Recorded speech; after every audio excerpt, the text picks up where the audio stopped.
Bom dia, irmãos. Um bom ano de 2020 para todos vós. 2021. É verdade, já estamos em 2021. Eu convidar os irmãos a que juntos pudéssemos ficar de pé. E nós vamos começar o nosso ato de culto, o nosso ato de louvor, com um cântico que diz: Aleluia, louvado seja Deus, o Senhor poderoso é o Rei, digno é o Cordeiro. É por causa do Senhor Jesus Cristo, o nosso Senhor Deus, que nós hoje estamos aqui. Nós queremos louvá-lo, vamos louvá-lo com entusiasmo, vamos louvá-lo com alegria, vamos louvar com todas as nossas forças, vamos cultuar o nome do Senhor Deus.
Seja o nome do Senhor Deus. E eu convidar os irmãos a que pudessem sentar, e hoje nós vamos ter 3 irmãos que vão dar o seu testemunho público através do batismo.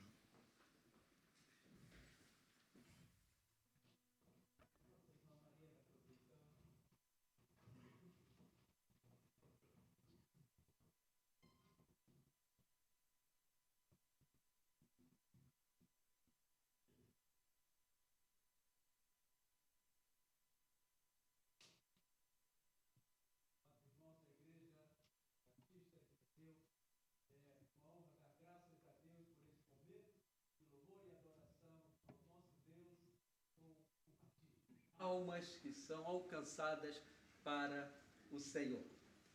Maria da Conceição, Evangelho de Marcos, capítulo 16, a partir do verso 15, diz que o Senhor Jesus, antes de ser assunto aos céus, ele determinou aos seus discípulos: ide por todo o mundo e pregai o Evangelho a toda criatura. Quem crer e for batizado será salvo. Por isso eu te pergunto, é teu desejo ser batizado? É teu desejo? Você declara crer no Senhor Jesus como Senhor e Salvador? Sim, declaro. É teu desejo ser batizada? Sim, é. Conforme o teu testemunho e mediante a palavra de Deus, eu te batizo em nome do Pai, do Filho e do Espírito Santo. Amém.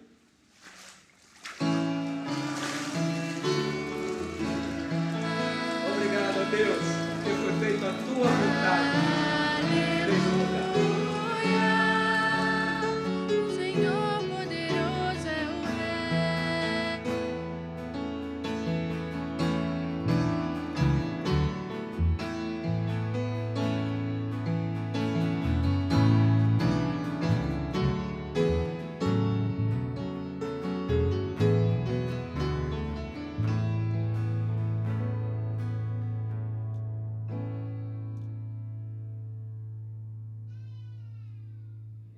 Tina Dionísio Lisboa.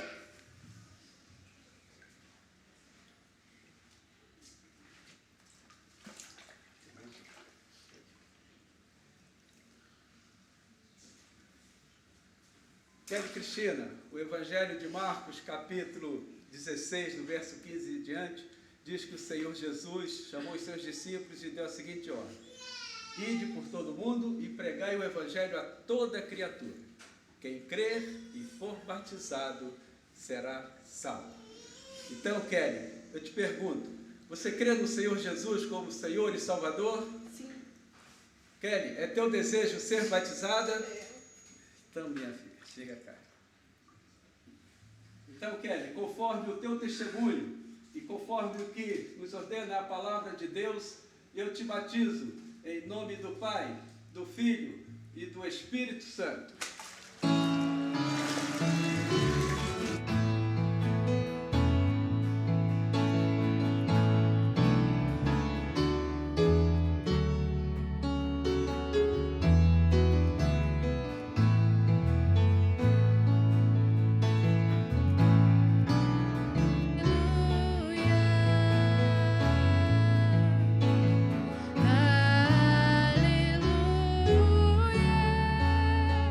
O Senhor poderoso é o Rei.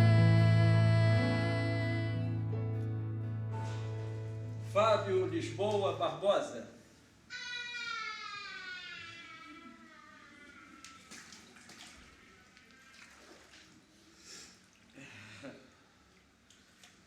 Fábio, o Evangelho de Marcos, capítulo 16, do verso 15 em diante, o Senhor Jesus diz aos seus discípulos: ide por todo o mundo e pregai o Evangelho a toda criatura. Quem crer e for batizado será salvo. Por isso, agora, Fábio, eu te pergunto, você crê no Senhor Jesus como Senhor e Salvador? Sim. É teu desejo ser batizado? Sim, claro.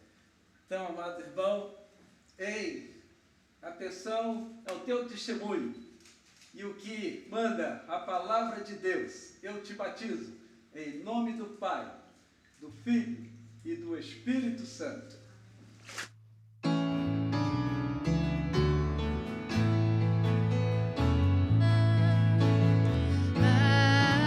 Aleluia, o Senhor poderoso é o Rei.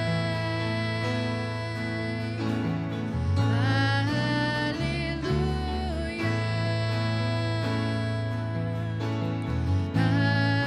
aleluia,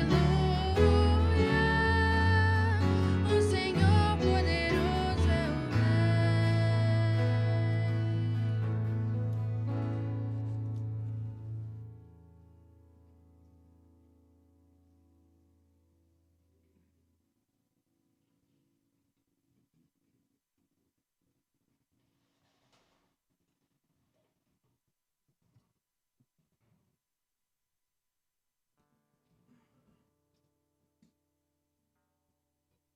Convidava os irmãos a ficarmos de pé e vamos abrir as nossas Bíblias em 1 João, capítulo 5.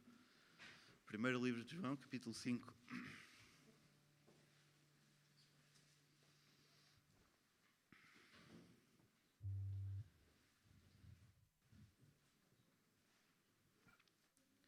E vamos estar a fazer a leitura dos versículos 4 e 5. 1 João 5, versículos 4 e 5, e diz assim a palavra de Deus: pois todo o que é nascido de Deus vence o mundo, e esta é a vitória que vence o mundo, a nossa fé.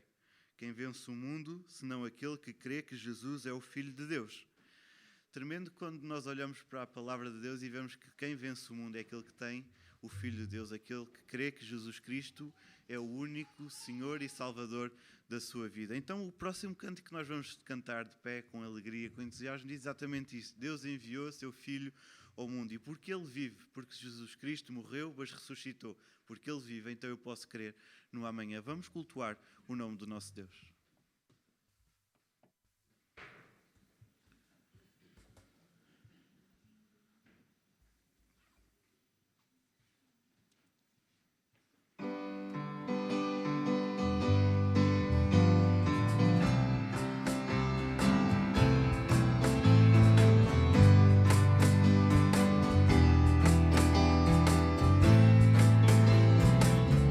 Deus enviou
E enquanto cantamos o próximo cântico, que diz que quem nos separará do Senhor Jesus Cristo? Ninguém.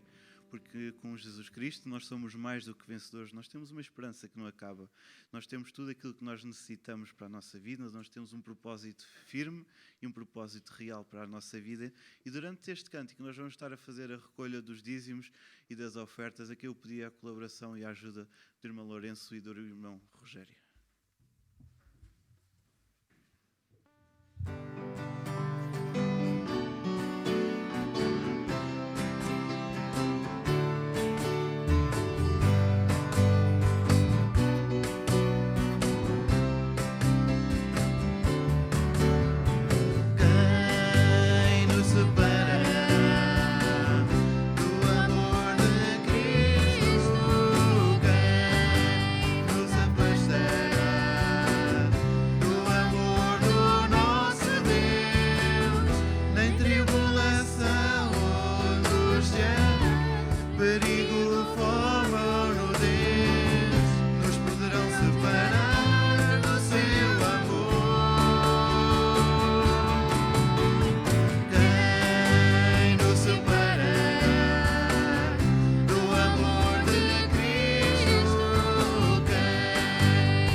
Convidava o irmão Rogério que nos pudesse dirigir numa palavra de oração.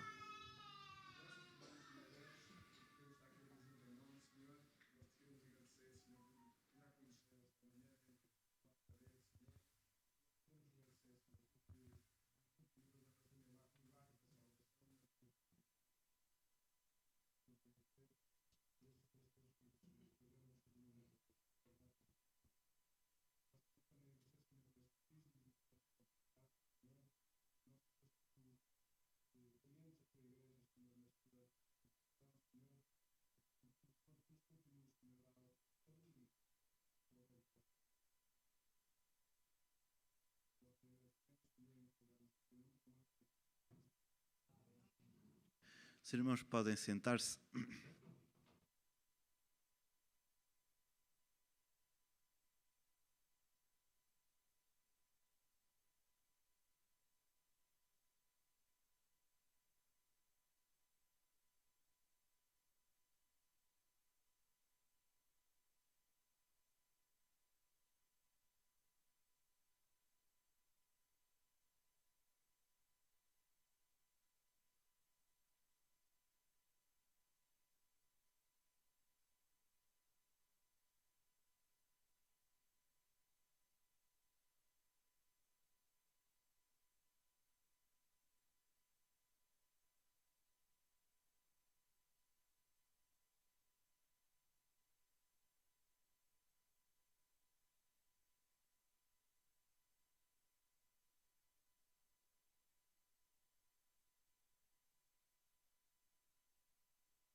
Bom dia, amados irmãos. Saudamos a todos com a paz do Senhor.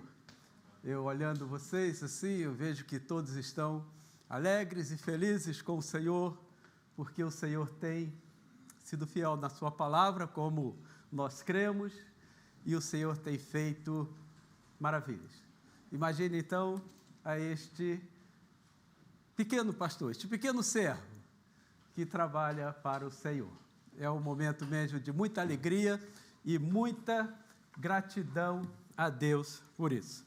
E ainda temos, além do privilégio de anunciarmos a palavra de Deus, de pregarmos o Evangelho do Senhor, ainda temos o privilégio de fazermos batismo, mas este agora é o momento de ouvirmos a palavra de Deus. E eu convido os irmãos, então, a abrirem suas Bíblias na carta de Paulo aos Romanos, onde vamos meditar no capítulo 1,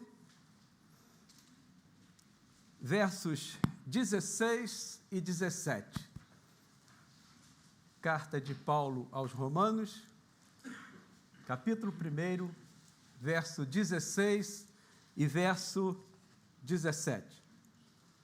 Diz assim a palavra do Senhor: Pois não me envergonho do Evangelho, porque é o poder de Deus para a salvação de todo aquele que crê, primeiro do judeu e também do grego, visto que a justiça de Deus se revela no Evangelho, de fé em fé, como está escrito, o justo viverá pela fé.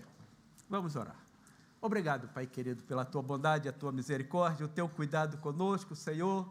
Muito obrigado, ó Deus, porque temos visto o Senhor fazer maravilhas nas nossas vidas. O Senhor tem nos protegido, tem nos guardado de todo mal e tem nos dado a oportunidade de anunciar o Teu Evangelho. Agora, Senhor, que esta porção da Tua palavra foi lida, Senhor, carecemos da unção do Teu Santo Espírito sobre nós, na ministração correta desta palavra, Senhor. E também a Tua igreja, para que a Tua igreja possa compreender, possa receber em seus corações e possam praticar a Tua palavra. Assim, Senhor, nós oramos agradecidos no nome santo do Senhor Jesus. Amém. Amados irmãos, o apóstolo Paulo, aqui, falando, escrevendo aos Romanos, sabemos que o apóstolo Paulo não fundou a igreja em Roma, também não esteve lá, mas ele escreve uma carta aos Romanos. Estava ele na cidade de Corinto, onde ele ficou um tempo maior na sua viagem, e ali teve um tempo a escrever aos Romanos. E aqui, depois de ele fazer a sua apresentação aqui nos versos primeiros, de dizer para que veio, de se capacitar como pregador do Evangelho, quando ele se refere aqui no primeiro versículo, que ele se chama de servo do Senhor, servo de Cristo, prisioneiro de Cristo para pregar a palavra. Ele então aqui no verso 16, ele vai dizer, pois não me envergonho do Evangelho. Isso é muito interessante, porque o apóstolo Paulo, ele tinha todos os motivos para estar desmotivado. Ele tinha todos os motivos até para desistir da pregação do Evangelho. Se nós formos ver, a vida dele tinha sido muito difícil, estava a ser muito difícil, e seria mais difícil ainda ir para frente. Mas a gente vai ver, se nós formos ler no livro de Atos, principalmente o capítulo 16 e 17, nós vamos ver que ele foi prisioneiro em Filipos, ele foi depois deslocado, teve que sair de Tessalônica, fugiu de Bereia, e agora ele tinha pregado em Corinto, onde a sua mensagem foi tida como insensatez para os gregos e uma pedra de escândalo para os judeus. E Paulo ainda agora, depois de tudo isso, ele vem e escreve isso, pois não me envergonho do Evangelho, porque o Evangelho é o poder de Deus para a salvação. E é isso que nós temos visto aqui, é isso que nós presenciamos cá hoje, quando esta igreja tem um ministério da palavra aqui em Viseu. Esta igreja, em um tempo, no ano de 2010, esta igreja abre um trabalho, consolida um trabalho em São Pedro do Sul, onde o Evangelho foi pregado ali, primeiramente com o pastor Ismael Couto, e interessante que no dia 10/6, houve ali, 10 de junho de 2012, houveram ali os primeiros batismos. Os primeiros batismos que estão, e essas pessoas estão aqui hoje, pelo menos uma, está aqui hoje. Isso devido à pregação do Evangelho. E agora, em 2020, passou agora, mais 3 almas foram salvas, 4 exatamente, foram salvas, alcançadas pelo Evangelho. Por isso, amados irmãos, podemos dar mesmo ênfase a isso, assim como o apóstolo Paulo disse que eu não me envergonho do Evangelho, apesar de todas as tribulações, de todas as dificuldades dele, nós também devemos permanecer a pregar o Evangelho, a anunciar o Senhor Jesus, porque, como Paulo diz aqui, o Evangelho é o poder de Deus para a salvação de todo aquele que nele crê. E Paulo diz aqui também, não só do judeu, como também do grego. E eu poderia dizer, não só do português, mas também como do brasileiro, do ucraniano, do grego, do francês, do inglês, de todos. De todos. Por isso precisamos mesmo continuar a anunciar o Evangelho. Mas nessa passagem ainda, encontramos ainda 3 grandes conceitos da teologia paulina. Essencialmente para o novo convertido, porque não diz essencialmente ao cristão, mas ele diz, e essas palavras que Paulo diz aqui, que eu quero trazer aos irmãos, um recado direto, não só ao novo convertido, mas toda a igreja, todos os servos do Senhor, porque nós um dia fomos salvos, alcançados pela graça salvadora do Senhor Jesus, para anunciar o Evangelho. Para anunciar o Evangelho, precisamos também sermos avivados quanto a isso, quanto à nossa responsabilidade. E aqui nesses dois versículos lidos, eu queria trazer alguns conceitos que Paulo levanta. E o primeiro conceito é o conceito de salvação. Verso 16, do Evangelho, porque é o poder de Deus para a salvação. Nessa época, neste período que Paulo escreve, a salvação era uma das coisas que os homens estavam mesmo a buscar. Embora não tivessem ainda o sentido verdadeiro de salvação de almas, mas sim salvação, porque era um tempo tremendamente difícil. As pessoas viviam debaixo da soberania, do jugo de governantes tiranos, imperadores, reis, que faziam toda sorte de atrocidade com o povo, e o povo mesmo vivia em busca de algo que os livrasse, de algo que os salvasse daquela situação. E é nesse contexto, então, que o apóstolo Paulo apresenta o Evangelho como poder de Deus para a salvação. Percebe? Paulo vai apresentar, então, aqui, não me envergonhe do Evangelho, porque é o poder de Deus para a salvação. Consideremos, então, o significado de que Paulo entendia sobre salvação. Se nós formos aos Evangelhos e formos nas cartas, lá no livro de Atos, capítulo 2, 40, está assim, e com muitas outras palavras dava testemunho e exortava, dizendo, salvai-vos desta geração perversa. Então, amados, vamos ver que a salvação que Paulo apresentava era a salvação de almas, mas também o Evangelho tem esse poder de salvar da corrupção da vida, porque quando somos alcançados pela graça salvadora do Senhor Jesus, nossas vidas é também transformada, e aquilo que muitas das vezes fazíamos em situações de constrangimento a outros, de degradação de vida, passamos a evitar, e somos salvos mesmo da corrupção da vida, como nós estamos vendo aqui, Pedro falando quando Pedro fez o seu primeiro discurso no livro de Atos, o apóstolo Pedro dizendo, com muitas outras palavras dava testemunho e os exortava dizendo, salvai-vos desta geração perversa. Então, o sentido do Evangelho também tem isso, não só salvar almas, mas também salvar-nos, livrar-nos da perversão do mundo. E significa também a salvação da perdição. Em Mateus capítulo 18, verso 11, assim, porque o Filho do Homem veio salvar o que se havia perdido. Precisamos ver que o não salvo é o homem que se acha extraviado no caminho errado, um caminho que leva à morte.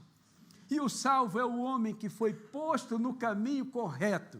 Portanto, todos nós, quando fomos alcançados pelo Evangelho de Cristo, este Evangelho do qual Paulo não se envergonhava, deste Evangelho que nós pregamos, as pessoas foram salvos mesmo da perdição, do caminho, foram tirados do caminho ruim, do caminho que leva à perdição e colocados novamente no caminho que leva a Deus. Então, o salvo é o homem que foi posto no caminho correto. E o Evangelho fez isso com todos nós que cá estamos.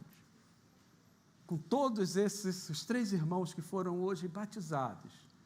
E fará ainda muito mais se permanecermos a pregar este Evangelho do qual Paulo não se envergonhava. E ele significa também a salvação do pecado. Mateus, capítulo 1, verso 21, diz, ele dará à luz um filho, a quem chamará Jesus, porque ele salvará o seu povo dos seus pecados. Nos últimos dias, nas últimas semanas, no último mês de dezembro, encerrando o ano, todas as igrejas, todas as mensagens que ouvimos, falava do nascimento do Senhor Jesus Cristo. E aqui o anjo falando a Maria, do capítulo 1, verso 21, ela dará à luz um filho, a quem chamará Jesus, porque ele salvará o seu povo dos seus pecados. Isso nós só temos conhecimento através do Evangelho, o Evangelho do qual Paulo não se envergonhava e com toda intrepidez e coragem ele pregava. Então, amados irmãos, nós precisamos mesmo conhecer o Evangelho, porque a salvação, o Evangelho salva da tirania do pecado, coloca o perdido no caminho correto e livra da corrupção da vida. Mas também, salvação significa salvação da ira de Deus, que Paulo também em Romanos capítulo 5, 9, vai dizer assim, logo muito mais, sendo agora justificado pelo sangue, seremos por ele salvos da ira. A ira de Deus, todos nós que cá estamos conhecemos e sabemos que o dia da justiça, o dia em que Deus há de julgar a todos, a palavra de Deus diz que até os anjos serão julgados. E o Evangelho vai nos salvar, então, da ira de Deus. Todos nós que já fomos alcançados por essa graça, estamos salvos dessa ira, da ira de Deus no dia do juízo final. Amados, isso é o que Paulo entendia quando ele diz aqui, e é o que nós queremos transferir quando Paulo diz aqui que o Evangelho é o poder de Deus para a salvação. E mesmo, analisem a vida de cada um e vejam se tudo isso não aconteceu a cada um de nós, quando fomos salvos, alcançados pela graça salvadora do Senhor Jesus. Mas, amados, podemos ver também que o Evangelho de Deus, que o segundo também traz o primeiro conceito que nós tiramos foi salvação, e o segundo conceito que nós tiramos desta palavra é o conceito de fé. Verso 17. E no pensamento de Paulo é um termo muito rico. No verso 17 diz assim, visto que a justiça de Deus se revela no Evangelho de fé em fé. A fé é algo que Paulo chama a atenção aqui e é extremamente importante para nós, para todos nós, não somente nossos amados irmãos que professaram a sua fé e foram batizados hoje, mas para todos nós, e talvez ainda muito mais para nós que já estamos há mais tempo no Evangelho, porque eles ainda estão vivendo esse doce sabor do mel da salvação, o primeiro amor, como diz a palavra de Deus. Mas nós podemos, muitas das vezes, estar esquecidos de Deus, da bondade, da misericórdia de Deus, do cuidado de Deus em nossas vidas. E muitas das vezes nos esquecemos do amor de Deus, nos esquecemos do cuidado que nós temos, nos esquecemos que precisamos mesmo crer, continuar crendo nas Escrituras Sagradas, no Evangelho, que é o poder de Deus para a salvação. Então, nós precisamos mesmo ser lembrados disso. E para Paulo, a fé também tinha um sentido, no sentido mais simples, significava lealdade e significava fidelidade. Fidelidade tem sentido de tempo, Quando nos casamos, nós prometemos sermos fiéis à nossa esposa ou ao marido, fiéis ao cônjuge, por toda a nossa vida. Então, fidelidade tem sentido de tempo, aqui, para Paulo. Aqui na segunda carta de Paulo aos Tessalonicenses, verso 4, ele vai dizer assim: de maneira que nós mesmos nos gloriamos de vós nas igrejas de Deus, por causa da vossa constância e fé em todas as perseguições e tribulações que suportais. Então, Paulo estava escrevendo aos Tessalonicenses pela situação difícil que eles estavam a passar. Isso não é diferente de nós, que também passamos por tribulações, por momentos, e este último ano foi extremamente difícil para todos nós. Extremamente difícil. Mas Paulo vai dizer aos Tessalonicenses que ele dava graças a Deus por causa da constância na fé.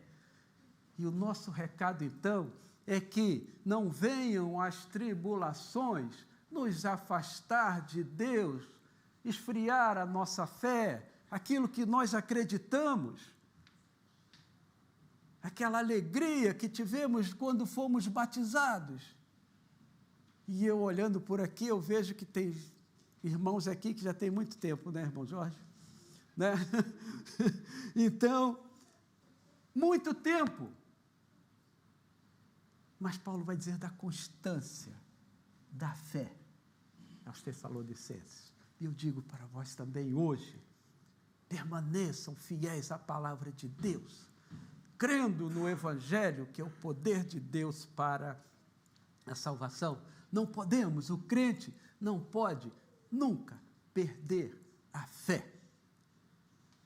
E fé para Paulo também significava a crença, a convicção de que algo é verdadeiro. Na primeira carta dele aos Coríntios, capítulo 15, 17, ele vai dizer assim: Paulo diz aos Coríntios que se Jesus não ressuscitou dentre os mortos, sua fé é vã. Então, amados irmãos, precisamos mesmo crer. Então, fé significa crer. E no nosso caso, crer na palavra de Deus, crer no Evangelho, porque é o Evangelho que nos diz que o Senhor Jesus nasceu, morreu, ressuscitou. E se nós não crermos nisso, Paulo diz aqui, vã é a nossa fé. Por isso precisamos mesmo exercitar a nossa fé, manter firme a nossa crença, fé em Deus, crendo no Evangelho, que é o poder de Deus para a salvação de todo aquele que crê. Percebe? Então, a importância que Paulo traz do Evangelho, o valor que Paulo dá ao Evangelho é extremamente valioso para nós. E ele também, a fé também representa a religião cristã, porque em 2 Coríntios, capítulo 13, 5, Paulo convida seus oponentes a examinarem-se para ver se estavam na fé. isto é, para ver se ainda estavam na religião cristã. Então, fé também quer dizer, eu sou cristão, eu anuncio o Evangelho, eu creio no Senhor Jesus, eu honro a minha condição de servo do Senhor. Fé também é isso. Que muitos de nós, muitas das vezes, nos esquecemos disso. Muitos de nós, muitas vezes, até nos envergonhamos e não temos coragem de falar do Evangelho da salvação. Mas para Paulo, era tudo isso. Nesses versículos, Paulo foi extremamente enfático com tudo isso. Tudo isso. Nós precisamos permanecer crendo. Para Paulo, uma fé totalmente amadurecida, o homem ouve a mensagem cristã, concorda em que é verdadeira e logo se entrega a uma vida de total submissão àquela mensagem. Foi isso que nós fizemos como fomos alcançados. Isso eles estão fazendo, mas isso precisamos permanecer a fazer. Porque fé para Paulo é isso. Mas nesse texto encontramos também o conceito de justificação. Verso 17, visto que a justiça de Deus se revela no Evangelho. Em todo o Novo Testamento, amados, não há termos tão difíceis como justificação, justiça, justo. Isso é muito difícil para nós compreendermos. Primeiro porque não somos justos coisa nenhuma. Primeiro porque somos pecadores mesmo. Agora, ser justo para nós, como eu posso justificar a mim mesmo? Significa que eu dou razão aos meus erros, à minha conduta, para provar que estou certo. Se eu justifico a outros, ao irmão ou cada um, eu estou dizendo que a conduta dos irmãos é certa. E como eu posso fazer isso? Se eu mesmo sei que a minha conduta, em muitos momentos, não são corretas. Espero que seja só eu a declarar isso. Espero que nenhum dos irmãos tenha um motivo para dizer que algum dos momentos deixou de ser correto em sua vida. Então, esse conceito de justo é muito difícil, mas começa a dar entendimento quando Paulo vai colocar isso aqui no sentido de Deus. Agora, se Deus justifica o pecador, como Ele justificou a eles, a mim e a todos nós, não quer dizer que Deus nos encontrou justo, imaculados, livres de pecado, livres de pensamentos outros. Não. Significa que Deus nos amou de tal maneira que, mesmo sabendo que somos pecadores, nos trata como se não fôssemos. Percebe isso? Graças a Deus. Por isso, graças ao Senhor por isso. Porque se Ele fosse medir pelos nossos erros, pelas nossas condutas, quem de nós seria salvo? Quem de nós seria alcançado pela graça do Senhor? Então, o Senhor Deus trata o pecador como se ele não fosse pecador. Em vez de tratar o pecador como um criminoso que deve ser destruído, Ele nos trata como crianças precisando ser amado.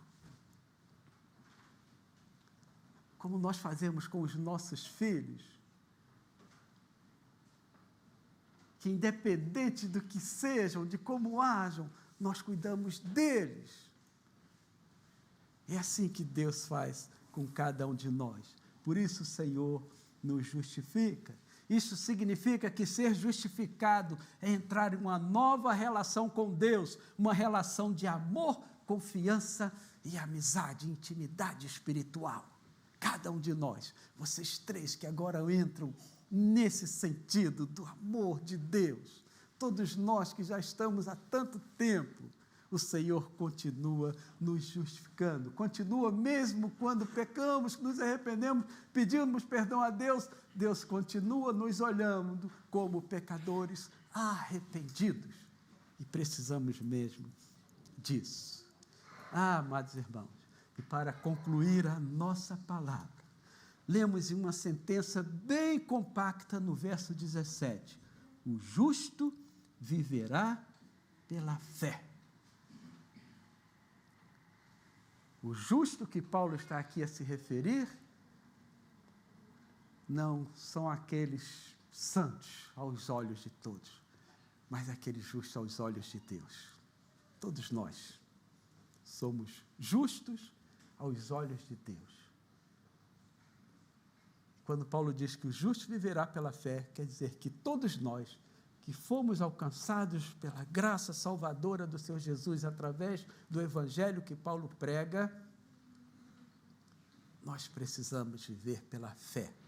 A fé em Deus, a fé no evangelho, a fé em Cristo, a fé na volta do Senhor Jesus.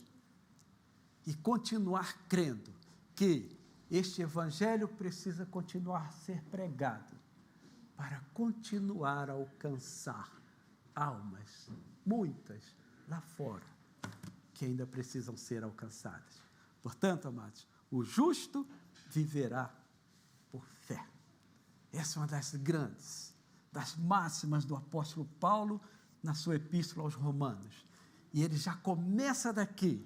E estes 2 versículos, então, é o prelúdio de tudo aquilo, de toda a teologia que Paulo vai desenvolver nessa carta aos Romanos.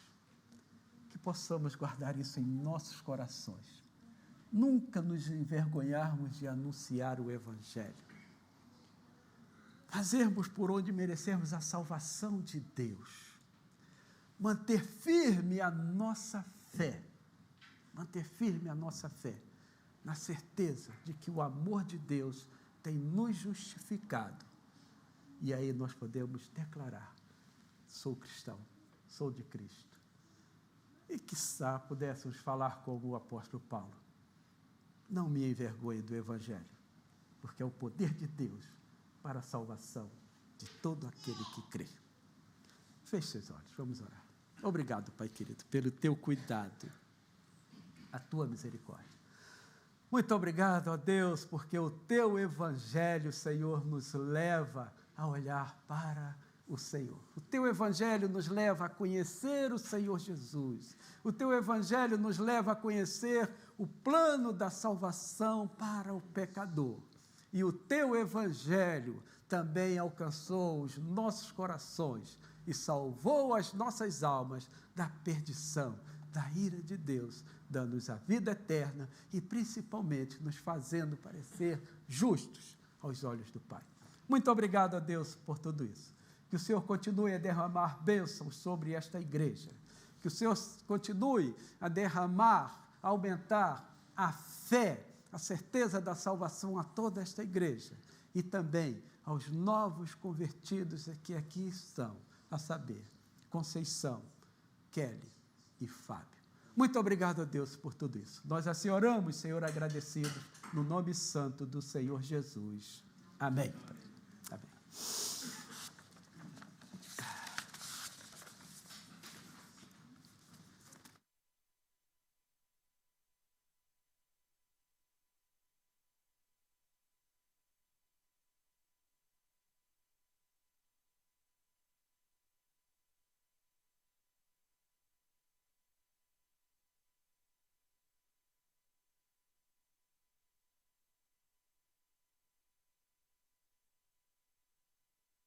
Momento tão alegre da nossa vida. O momento em que nós não só vimos o testemunho, o vosso testemunho, que é o mesmo que nós temos, mas é o momento em que nós, à luz daquilo que estamos a ler no versículo 16, a salvação é pela graça do Senhor Jesus. Nós vamos recordar neste memorial o corpo que o Senhor Jesus entregou em nosso lugar, o sangue que Ele derramou por nós. E queremos convidar todos aqueles que aqui estão hoje, e em particular a vocês os três, que um dia deram testemunho público da sua fé através do batismo, testemunho público da fé em Jesus, Jesus sendo o único e o suficiente Salvador, aquele que limpa todos os nossos pecados, que estão em comunhão com Deus e com a Igreja, crendo que o Senhor Jesus morreu, ressuscitou, que Ele subiu aos céus e que Ele virá a segunda vez para nos levar com Ele. Então, todos aqueles que já deram testemunho público da sua fé através do batismo, estão em comunhão com Deus, possam participar connosco nesta manhã. Enquanto nós somos servidos do pão, nós vamos entoar um cântico. Eu vou pedir aos nossos irmãos diáconos que nos auxiliem com a distribuição dos elementos. O pão é pão, ele aviva-nos a memória para o corpo de Jesus, e o vinho é vinho, mas aviva-nos a memória para o sangue que Jesus verteu. Então nós vamos ser servidos do pão, e antes de nós estarmos a tomar o pão, vou pedir ao Lourenço nos dirige uma palavra de oração. Senhor nosso Deus, graças estamos mais uma vez, Senhor, pela salvação que tu nos dás, Senhor, através do Senhor Jesus Cristo. Obrigado. Obrigado, Senhor, porque Jesus cumpriu a missão, Senhor, que tinha. Morreu na cruz, Senhor, e ressuscitou. Graças estamos, Senhor, porque podemos ter acesso a Ti e somos considerados Teus filhos, Senhor. Em nome de Jesus. Amém. Então nós vamos ser servidos do pão. E enquanto nós estivermos a ser servidos pelo mesmo, vamos cantar. Pão da vida é o meu Jesus.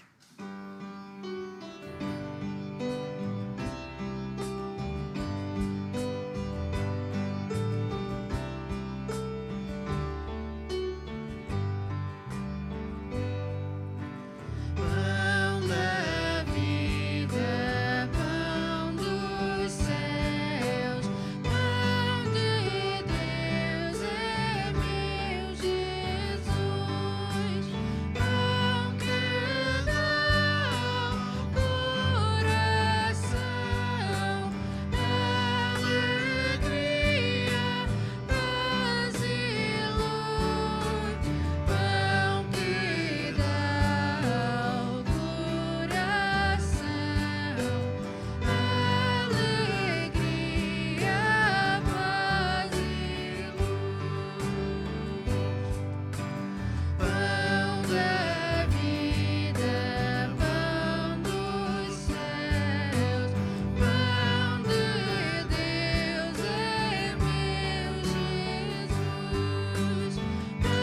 é meu Jesus, pão que dá ao coração, alegria, paz e luz, pão que dá ao coração, alegria, paz e luz. Jesus é o pão da vida. Porquê? Porque Ele entregou o seu corpo em nosso lugar. Nós temos vida em Jesus. E hoje eu quero desafiar a quem ainda não assumiu este compromisso, quem ainda não tem Jesus como o Senhor, o Salvador da sua vida, para que possa fazê-lo, para que também juntos possamos celebrar esta vitória que temos sobre a morte, a vitória para a vida eterna. E convido a que possamos abrir as nossas Bíblias no Evangelho de Lucas e vamos ler no capítulo 22, o versículo 19.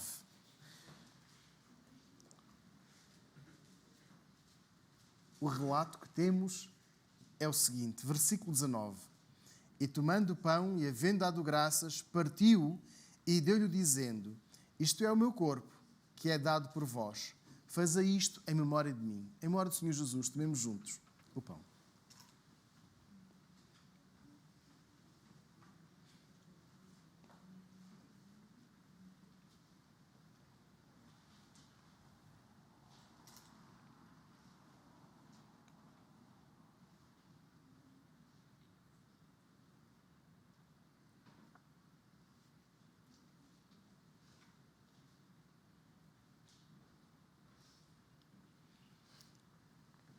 O vinho que nos vai ser servido não se vai transformar no sangue, não nos vai perdoar.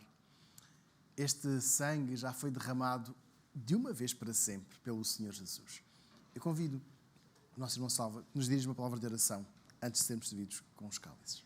Nosso Deus, nosso Pai, eu agradeço pela família, agradeço pelo teu corpo que foi rasgado, agradeço pelo sangue, agradeço por sangue que eu tenho salvação e todas que creem em ti possam ser salvos. Oro por nome de Jesus. Amém. Amém. Nós vamos ser servidos dos cálices e vamos entoar este hino que nos diz: o sangue que Jesus verteu é divino e é eficaz. Então, enquanto formos servidos dos cálices, vamos entoando este cântico.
Este sangue é eficaz. Pastor Constantino, pode vir aqui, por favor. Não é usual. Já não tínhamos um culto de batismos há um tempo em São Pedro. E eu vou pedir que seja o pastor Constantino a servir estes 3 novos irmãos.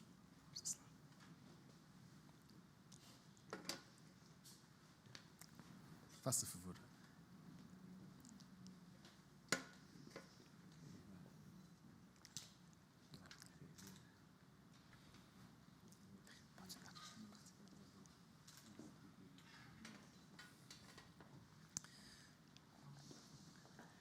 Irá fazê-lo mais vezes em São Pedro, pastor. Com certeza.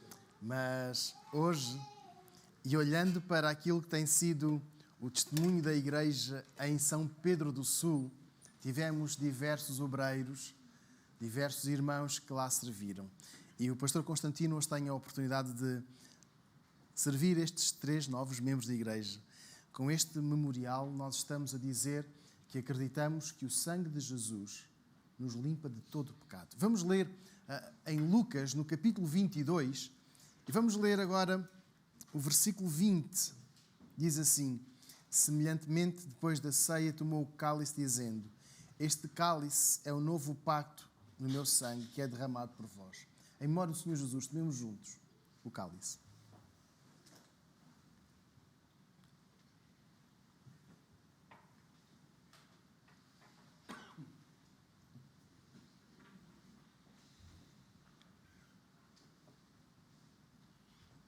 Vamos ficar de pé. E enquanto os cálices são recolhidos, nós vamos cantar esta estrofe que nos fala da alegria que temos de sermos guiados, limpos e abençoados pelo Senhor Jesus. Vamos entoar enquanto os cálices são recolhidos. Vem Jesus me abençoar.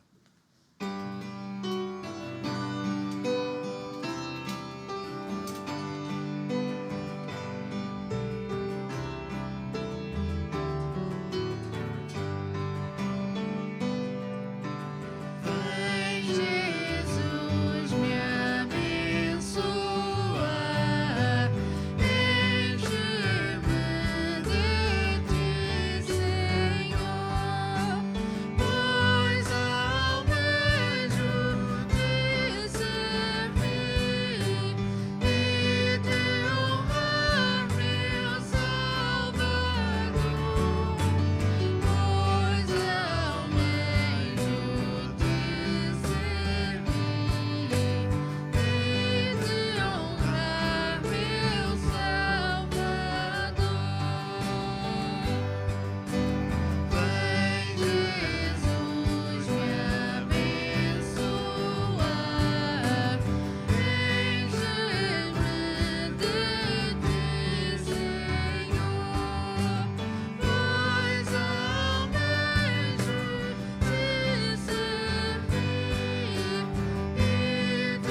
assim seja. Que este seja o desejo do nosso coração, honrar o nome do nosso Salvador.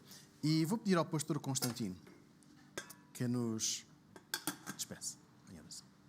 Obrigado, Pai querido, por este momento tão especial.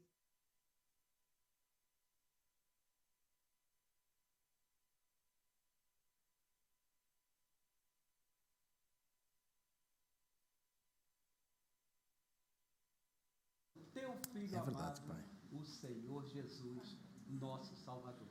Muito obrigado a Deus pela oportunidade de apresentarmos o nosso culto de louvor e adoração ao Senhor. Muito obrigado a Deus por esta semana que hoje se inicia. Que seja uma semana de vitória para Que assim todos seja. nós, para todo o teu povo, para cada um da tua igreja aqui em Viseu, para cada família aqui representada, Pai. Que o teu poder, a tua misericórdia, a tua bondade, o Senhor nos conduza a todos nesta semana. Muito obrigado a Deus por tudo isso. Assim, Senhor, nós oramos agradecidos no nome santo do Senhor Jesus. Amém. Amém. E o amor de Deus Pai, e a graça salvadora do Senhor Jesus, e as doces e ternas consolações do Espírito Santo, seja com todo o povo de Deus, com a Igreja Batista de Viseu, não somente hoje, mas para todos sempre. Amém. Amém. Tenham bondade de sentar. E diz, pode dar-me ali aquela pasta. Nós temos uma recordação para os 3 novos membros da nossa igreja. É um diploma que vos vai recordar que no dia 3 de janeiro de 2021 vocês deram testemunho público da vossa fé em Jesus. Nós vamos ler o Pacto das Igrejas Batistas, mas agora já com os nossos 3 novos irmãos, Maria da Conceição Gomes Ferreira Rocha. E sei que há aqui umas câmaras a fotografar para a posteridade. Pode vir para aqui, assim, receber o seu diploma, e ali a irmã Patrícia vai registrar este momento para a posteridade. Só esperamos por ela 10 segundinhos. São 2 telefones. 3. Temos de continuar a controlar. Irmã, bem-vinda. Que Deus a abençoe. Obrigada. Posso arrumar o... Pode. Kelly. Bem-vinda. E que Deus te abençoe.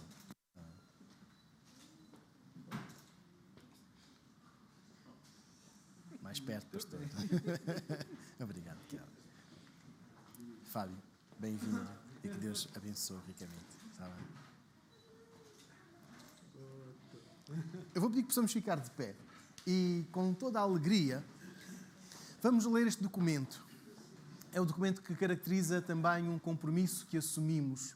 É o momento em que nós, enquanto igreja, marcamos o início do ano e dizer que temos um pacto, temos algo em comum. Eu vou pedir então que nós possamos ler todos juntos este texto. O Pacto das Igrejas Batistas. Tendo sido